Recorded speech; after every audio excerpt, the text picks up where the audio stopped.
Hi friends and welcome. मैं हूँ आपका होस्ट इरफान याकूब और आज मैं आपके लिए लाया हूँ बेगुनगुनदार की ऐसी हॉरर स्टोरी जिसे सुन के आप दंग रह जाएंगे। ये एक ट्रू हॉरर स्टोरी है जो कि रियल इवेंट्स के ऊपर मबनी है, यानी कि यहाँ के जो वाक़यात हैं वो बिल्कुल रियल हैं।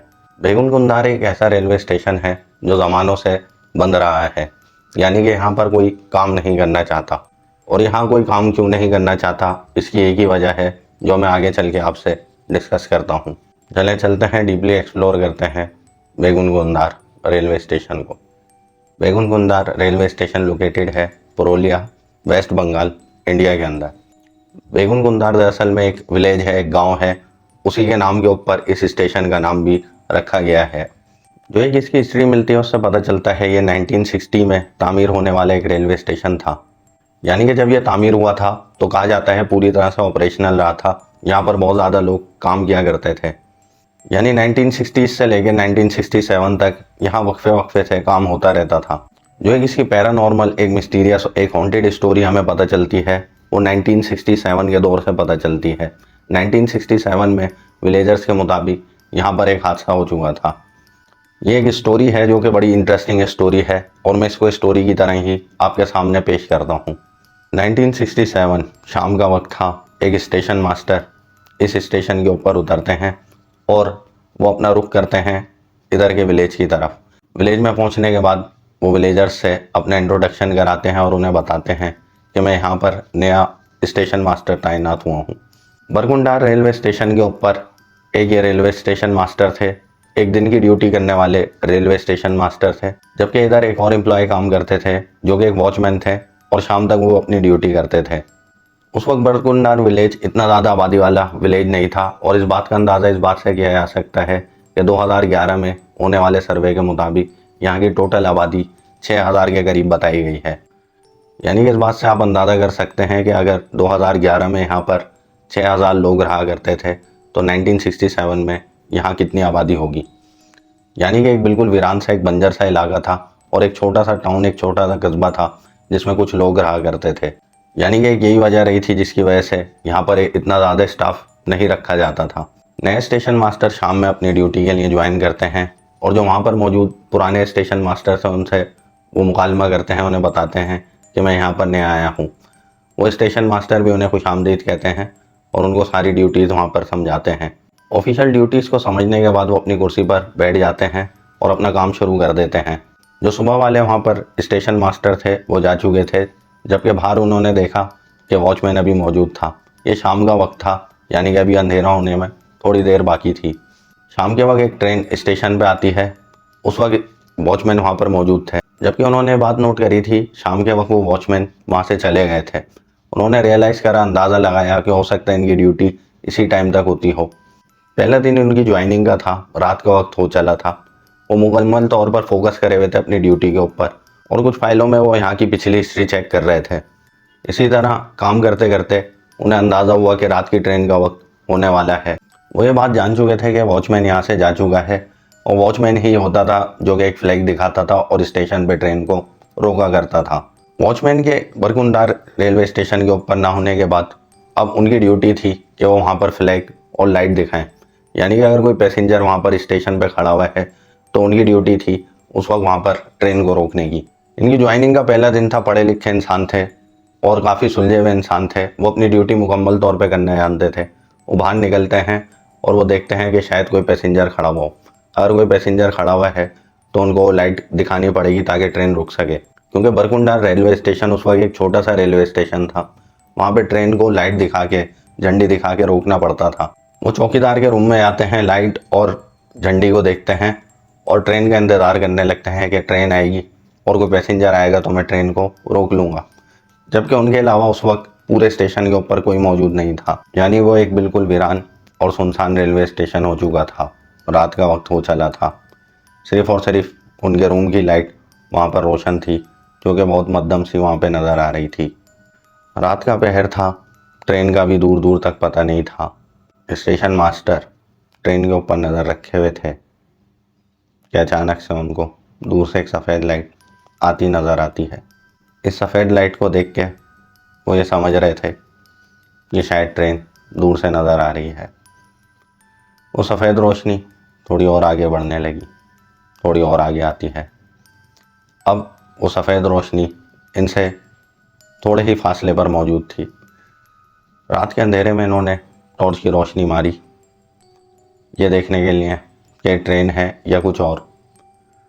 उनको अंदाज़ा हुआ कि वो ट्रेन नहीं थी, क्योंकि वो पटरी पर नहीं आ रही थी, वो ट्रैक के साथ चल रही थी।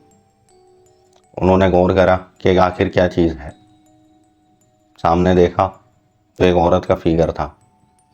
थोड़ा और आगे आने के बाद उन्हें अंदाज़ा हुआ कि वो कोई औरत ही थी जिसने सफ़ेद लिबास पहना हुआ था। इसके सफ़ेद लिबास के ऊपर लाल रंग के निशानात थे, इसके बाल बिखरे हुए थे, इसकी आंखें बेजान सी थीं और ये परेशानी की सी हालत में भागती जा रही थी, पीछे देखती जा रही थी।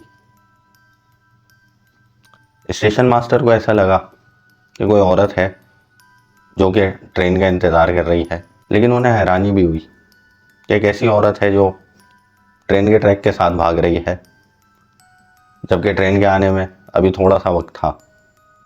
इतने में ही उन्हें ट्रेन के व्हीसल की आवाज़ सुनाई देती है, यानी कि ट्रेन का हॉर्न बजने लगता है। यानी कि अब ट्रेन करीब आने लगी थी, जबकि अभी तक उसकी लाइट नज़र नहीं आई थी।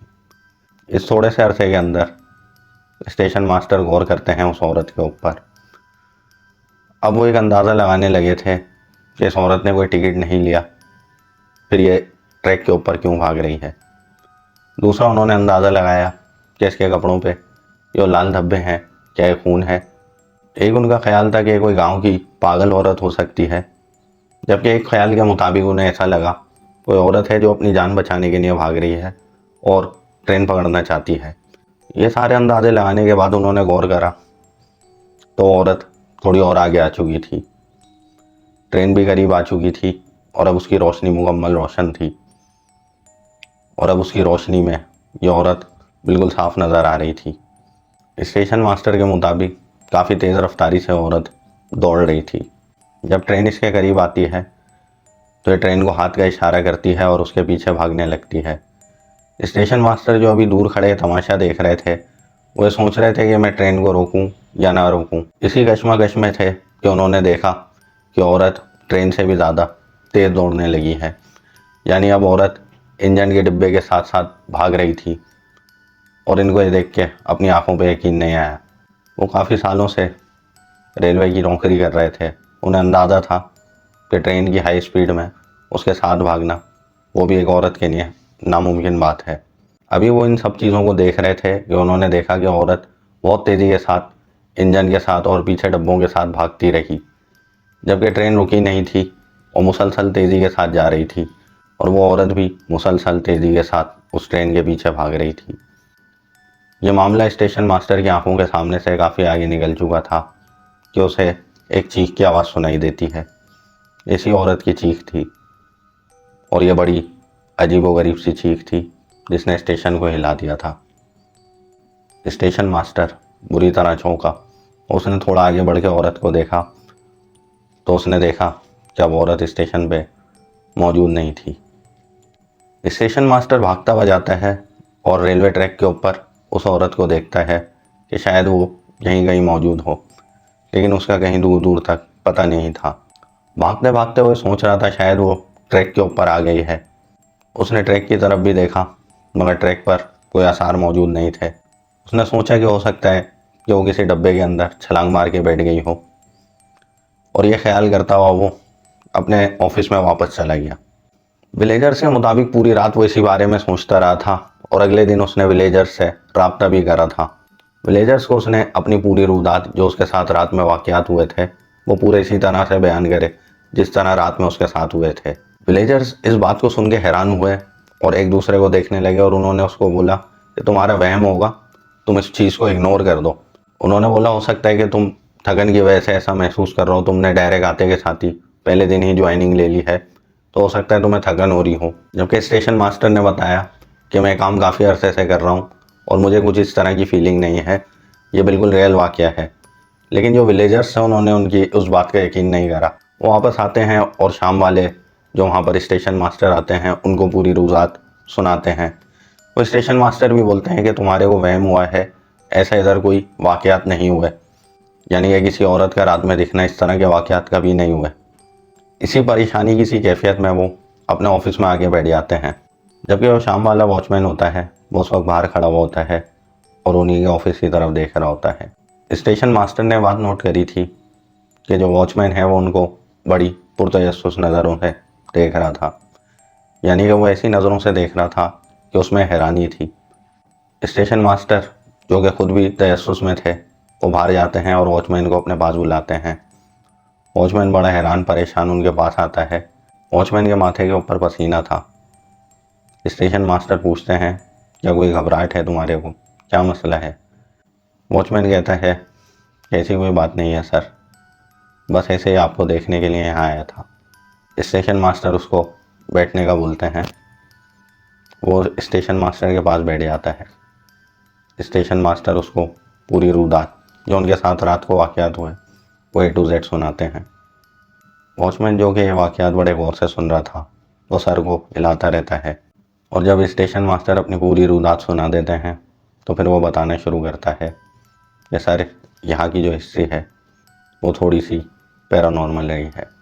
स्टेशन मास्टर अजीब सी नज़रों से वॉचमैन को देखते हैं और पूछते हैं, कहना क्या चाहते हो, खुल के बयान करो। वॉचमैन के मुताबिक यहाँ पर एक औरत इस ट्रेन के नीचे आके मर चुकी थी।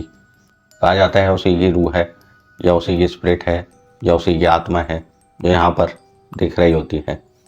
वॉचमैन बताता है कि मुझसे पहले भी यहाँ पर कुछ वॉचमैन काम कर चुके थे जिन्होंने मुझसे शिकायतें करी थी, जबकि उन्होंने बताया कि एक शाम वो भी लेट हो चुके थे तो उन्होंने भी इस औरत को इस स्टेशन पे देखा था। यही वजह थी कि शाम होते ही ये वॉचमैन यहाँ से चला जाता था। जबकि उसने ये भी बताया कि आपसे पहले भी यहाँ पर एक स्टेशन मास्टर आए थे चंद महीनों पहले, जो 1-2 दिन काम करने के बाद यहाँ से चले गए थे। उन्होंने किसी को कोई रीज़न नहीं बताया था, वहाँ से चले गए थे। यानी कि बात सुन के स्टेशन मास्टर हैरान ज़रूर हुआ और उसने बड़ी परेशान नज़रों से वॉचमैन को देखा, लेकिन उसे यकीन नहीं आ रहा था। उसने बोला, आजकल के जदीद दौर में इस तरह के वाक़यात नहीं होते, तुम मुझसे शायद मजाक कर रहे हो।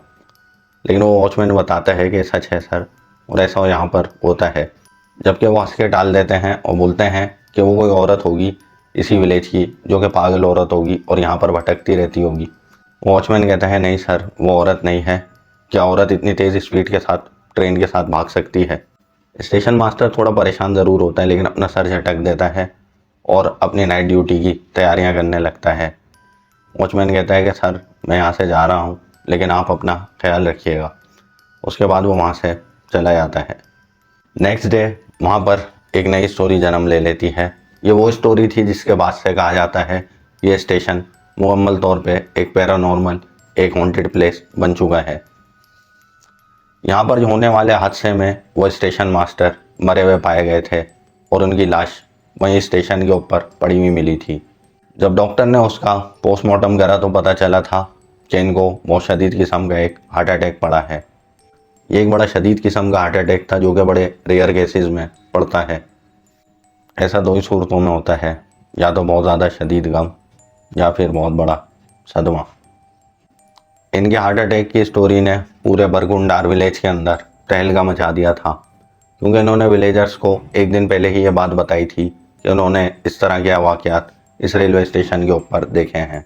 ये एक छोटा सा विलेज था और ये खबर तेज़ी के साथ फैली थी, लेकिन ये खबर सिर्फ़ और सिर्फ बरगुंडार के ऊपर ही नहीं फैली थी। कहा जाता है पूरे इंडिया के अंदर यह खबर मशहूर हो चुकी थी कि एक हॉन्टेड और एक पैरानॉर्मल रेलवे स्टेशन है। यानी कि इस स्टेशन की ये सिचुएशन हो चुकी थी, यहाँ पर कोई काम करने के लिए तैयार नहीं था। ना सिर्फ रात बल्कि दिन की ड्यूटी भी अब कोई यहाँ करने के लिए तैयार नहीं था। 1967 से काफ़ी ज़मानों तक ये स्टेशन इसी तरह से वीरान रहा था, यानी कि ये ऑपरेशनल नहीं था, मुकम्मल तौर पे बंद हो चुका था। 1990s के अंदर बरगुंडार के लोग रिक्वेस्ट करते हैं रेलवे मिनिस्ट्री से कि इसको ऑपरेशनल किया जाए, बट अनफॉर्चुनेटली 1990s से लेके 2007 तक कोई रिस्पॉन्स नहीं आता। 2007 के पीरियड के अंदर एक और कमेटी बनाई जाती है जो कि ख़त लिखती है उस वक्त की मिनिस्टर, जो कि रेलवे मिनिस्टर थी, जिनका नाम ममता बनर्जी था और जिनका ताल्लुक पुरुलिया से ही था। उनको ख़त लिखा जाता है और बताया जाता है कि इस स्टेशन को ऑपरेशनल किया जाए। जबकि 42 साल बाद अगस्त 2009 में यह दोबारा से ऑपरेशनल हो जाता है, यानी कि अब इस स्टेशन के ऊपर दोबारा काम शुरू कर दिया जाता है। लेकिन जो मिस्टीरियस और हॉन्टेड बात यहाँ से मुंसलिक रही है, यानी कि शाम के बाद यहाँ पर मत आना, वो आज भी ऐसे कैसे है। यानी कि सिर्फ दिन के वक्त ही ये स्टेशन ऑपरेशनल होता है, शाम में ये स्टेशन मुकम्मल तौर पे अबेंडेंट हो जाता है, वीरान हो जाता है। यानी आज भी कोई स्टेशन मास्टर, कोई वहाँ का वॉचमैन ये काम करने को तैयार नहीं है। शाम के बाद इस स्टेशन के दरवाज़ों पे ताले लगे मिलते हैं और कहा जाता है कोई भी जगह वीरान नहीं रहती, ये स्टेशन भी शाम के बाद वीरान नहीं होता। कहा जाता है आज भी यहाँ पर वो दिखती है। दोस्तों, अब आपको ये बरगुंडार की रियल स्टोरी पसंद आई होगी। अगर पसंद आई है तो वीडियो को लाइक करें, शेयर करें, चैनल को सब्सक्राइब कर लें। देखते रहें मिस्ट्री मॉन्स्टर।